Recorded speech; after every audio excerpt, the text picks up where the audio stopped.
Terima kasih Anda kembali bersama kami di Kompas Petang. Saudara, dalam momen acara Bentang Harapan Jak Asa di Balai Kota Jakarta, mantan Gubernur Jakarta Anies Baswedan dan Basuki Cahayapurnama atau Ahok terlihat tampil bersama. Keduanya kompak mengatakan tengah menyiapkan kejutan tahun ini.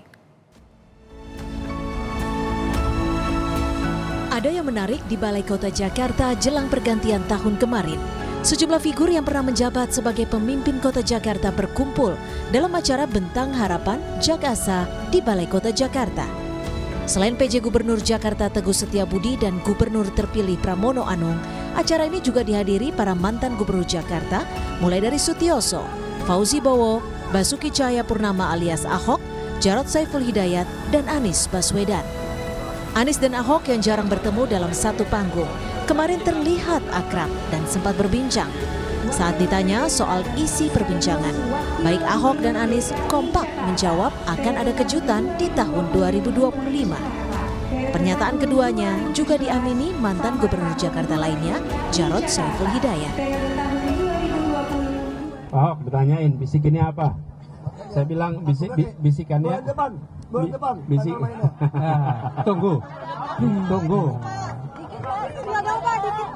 Tunggu tanggal mainnya. Tunggu. Nah, nanti dong.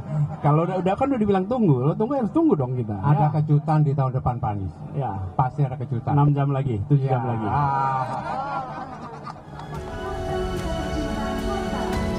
Acara ini juga mengundang Gubernur Jakarta periode 2012-2014, Joko Widodo. Namun Jokowi tidak bisa hadir dalam acara ini. PJ Gubernur Jakarta, Teguh Setiabudi bilang, Jokowi masih berada di Solo. Semua gubernur dan wakil gubernur yang insya Allah sehat semuanya diundang. Kebetulan Bapak Jokowi merayakan tahun baru bersama keluarga di Solo, jadi titip salam untuk juga para gubernur dan wakil gubernurnya. Acara Bentang Harapan Jak Asa diselenggarakan Pemprov Jakarta. Acara ini diselenggarakan dalam rangka menyambut 5 abad Kota Jakarta. Kegiatan ini digelar di Balai Kota, Provinsi DKI Jakarta pada Selasa 31 Desember 2024 kemarin. Tim Liputan, Kompas TV. Ya, Anies dan Ahok yang jarang bertemu dalam satu panggung, ini bahkan sempat berseberangan ketika berkontestasi di Pilgub Jakarta, kemarin justru terlihat akrab di Balai Kota. Bahkan keduanya kompak menyebut akan memberikan kejutan di tahun 2025. Kejutan apa yang akan dibuat keduanya? Kita akan bahas bersama dengan pendukung Anies Baswedan yang juga produser Jakarta Melayu Festival, Gays Khalifa, serta Agung Baskoro, Direktur Eksekutif Trias Politika Strategis. Selamat petang, Mbak Gays, Mas Agung. Selamat sore. Ini kejutan, Mas Agung, selamat kejutannya tahun baru. nih yang dinanti nih ya, tahun baru jangan-jangan ada gebrakan baru. Saya mulai dulu dari Bang Gays deh. Bang Gays, apa nih yang dimaksud dengan kejutan oleh Anies dan Ahok? Kalau secara validnya sih tidak tahu ya.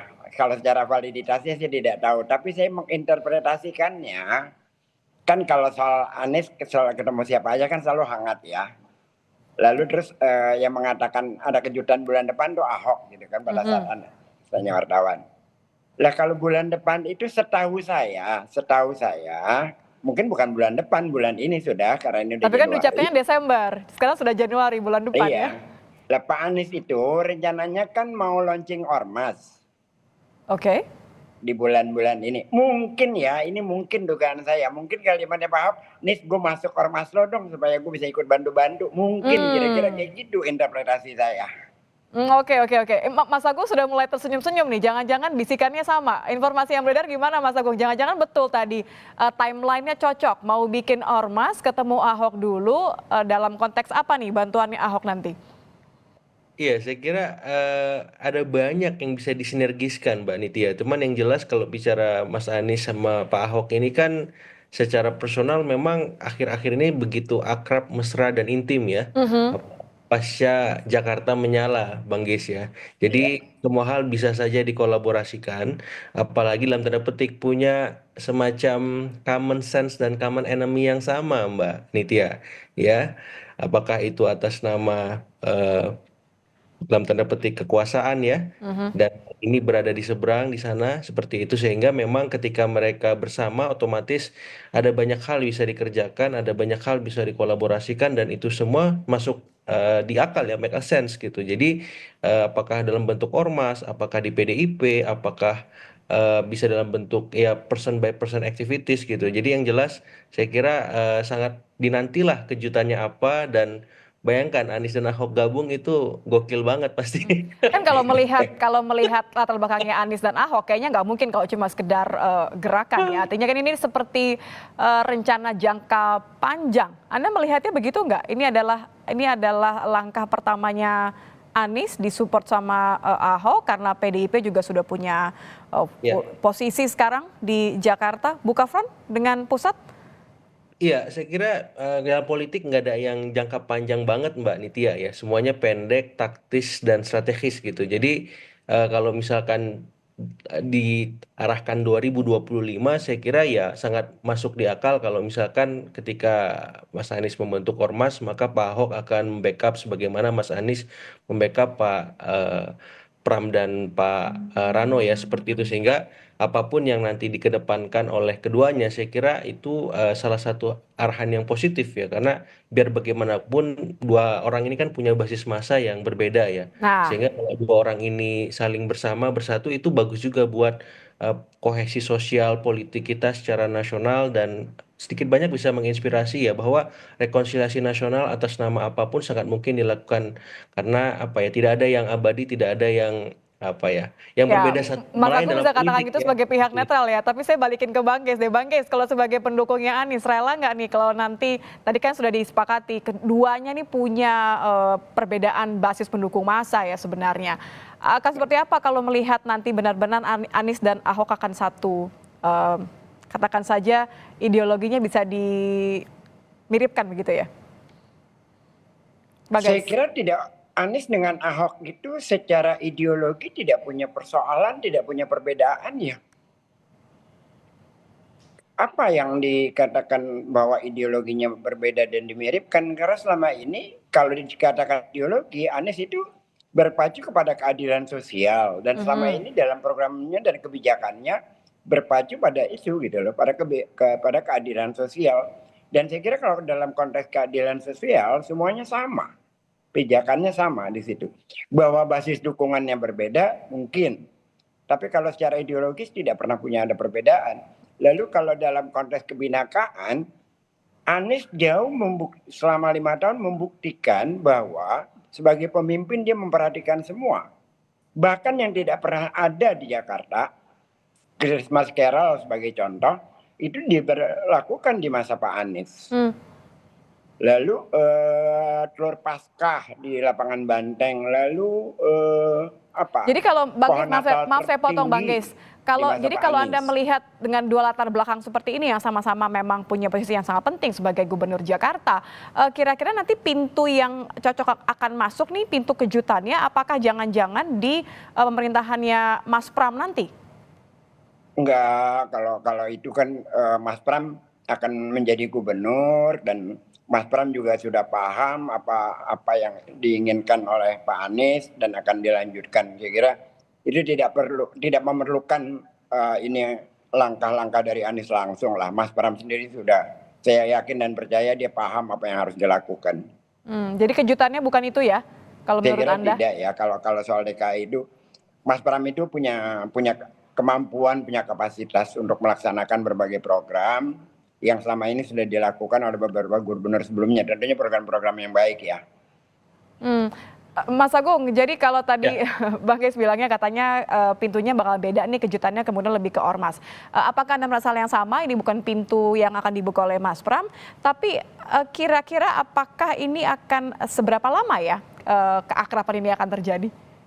Iya, magnitude politiknya ketika Pak Anies dan Pak Ahok ini bareng di 2017 sudah terbukti menggeparkan Indonesia, Mbak Nitya, Bang Ges ya. Ya, ada jutaan orang kumpul di Jakarta seperti itu. Jadi Pak Anies juga ketika Pilpres punya basis dukungan yang cukup solid 26%, itu konversinya 40 juta orang, Mbak Nitya. Belum lagi Pak Ahok ya. kalau kita mengasumsikan secara praksis kuantitatif seperti itu. Tapi saya melihat memang dua basis massa yang berbeda itu, ya kalau kita bicara cross tabulasi survei itu Mas Anies selama ini identik dengan massa Islam perkotaan, ya, kelas menengah terdidik, kemudian orang-orang yang kritis dengan pemerintah seperti itu. Begitupun dengan Pak Ahok, basis masanya masih massa nasionalis ya.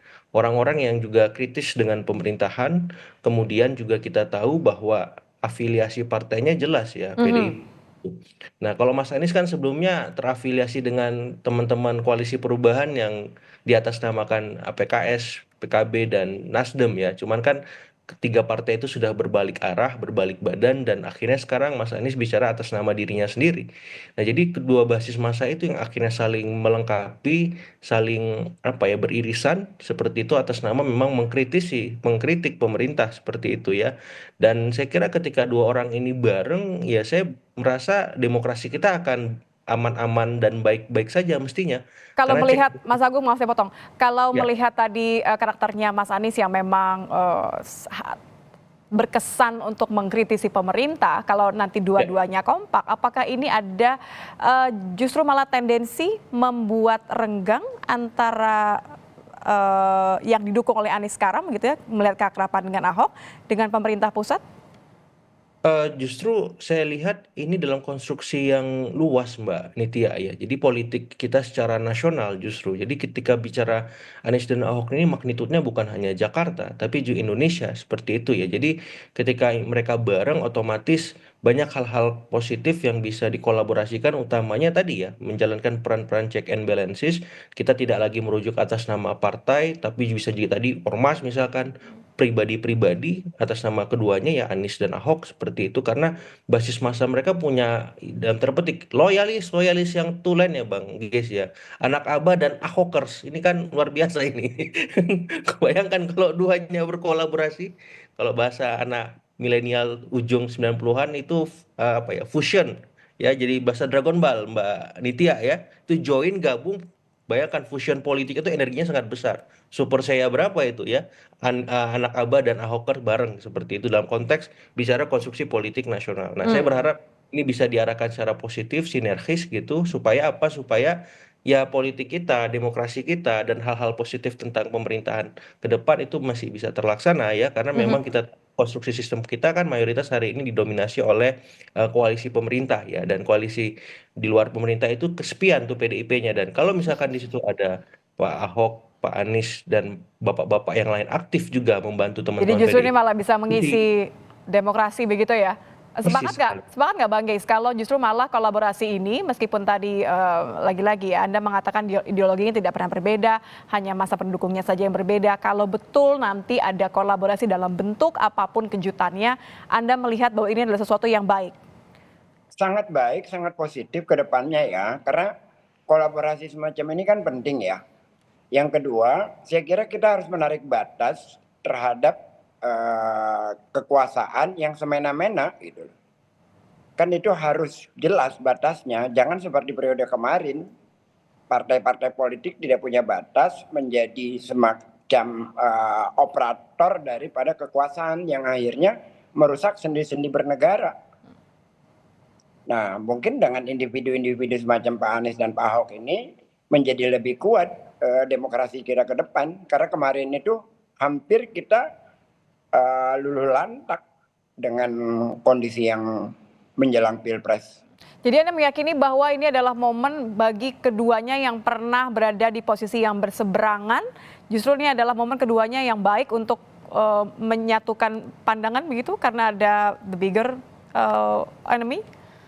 Iya, karena kita kan harus membangun ulang ini demokrasi kita sekarang ini.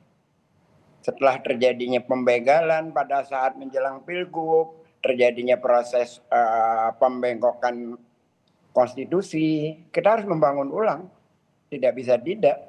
Dan itu tidak hanya bisa diharapkan lewat partai, tetapi oleh juga masyarakat civil society. Dan tentu aja perlu tokoh yang menjadi panutan. Konteks Anies dengan Pak Ahok itu kan sama sekali dua-duanya tidak punya cacat secara prinsip, misalkan tidak pernah korupsi, tidak pernah apa. Yang ada kan cuma kepleset lidah dari Pak Ahok. Dalam Oke. konteks yang lain kan kebijakan-kebijakannya semuanya kita rasakan baik untuk Jakarta. Saya merasakan harapan yang besar sekali nih kalau keduanya memang betul-betul berkolaborasi. Saya kembali terakhir ke Mas Agung berarti. Kan harapannya sudah tinggi sekali. Anda melihat bahwa ini betul adalah niat, rencana untuk kolaborasi yang akan segera dieksekusi atau lagi-lagi cuma gimmick? Ya, kalau eksekusinya sudah nampak nyata ketika Pilkada Jakarta kemarin, Mbak Nitya ya. Pak Pram dan Pak Rano menang seperti itu dan itu luar biasa gitu, mempengaruhi konstelasi politik kita baik secara regional maupun nasional. Nah, kalau misalkan mereka ingin melakukan sesuatu yang lebih, saya kira dalam jangka pendek itu sangat mungkin ya dalam arahan ormas seperti itu dan kalau misalkan arahannya partai kan sudah ada PDIP gitu dan dalam beberapa waktu terakhir juga keduanya juga turut serta ya merespon banyak isu-isu yang sifatnya strategis ya, apakah soal PPN, apakah soal pilkada tak langsung, apakah soal-soal yang sifatnya lebih sensitif ya terkait dalam tanda petik semi pengampunan koruptor seperti itu. Jadi saya melihat arahan-arahan strategis taktis jangka pendek itu sebenarnya sudah dilakukan, tapi kalau dimuarakan dalam sebuah institusi, apakah Ya, ormas, itu akan lebih jauh, lebih maksimal, akan impactful lebih ya. ya strategis dampaknya seperti itu dan itu yang sedang dilakukan, direncanakan oleh keduanya dan saya kira bentuknya semacam apa dan seperti apa, saya kira tinggal menunggu waktu ya taktisnya bagaimana seperti itu Mbak Nitya. Bulan ini nampaknya. Baik, terima kasih. Kita tunggu sama-sama kejutannya akan seperti apa. Bang Guys, terima kasih. Mas Agung, Mas Koro, terima kasih sudah bergabung bersama Sama-sama, kami terima kasih. di Kompas Petang. Selamat tahun baru.